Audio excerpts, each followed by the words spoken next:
會展家居嗰個團隊咧係非常之好嘅。如果整體嚟講咧，就我其實每一個 part 咧都係非常之滿意。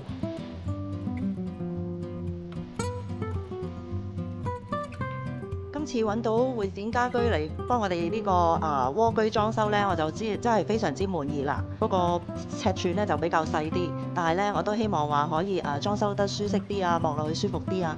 咁同埋再加埋嗰個景咧係非常之好嘅，所以變咗即係雖然係蝸居，但係都入嚟住都會好開心、好舒服嘅。如果整體嚟講咧，就我其實每一個 part 咧都係非常之滿意嘅。話我最中意係邊一個位咧？我應該都會係最中意呢一個位嘅。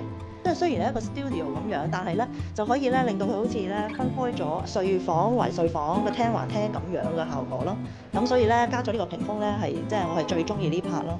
咁同埋即係特登係做到唔會話全部，咁亦都唔會話我可以遮晒，咁遮一半咁樣就已經係即係望落去係即係好舒服咯。同埋一開門就已經見到晒所有嗰個景啊，體育園嗰邊嗰個景啊。會展家居嗰個團隊咧係非常之好嘅。首先初頭就係見咗老闆陳生啦，咁跟住之後就再介紹埋設計師同埋即係工程嗰邊，整體全部我哋個個都係配合得好好，圓滿咁樣去裝修完成啦。咁都大家都見到而家嗰個設計出嚟，同埋嗰個裝修完嗰個效果都非常之好嘅，同埋我都係非常之好滿意嘅。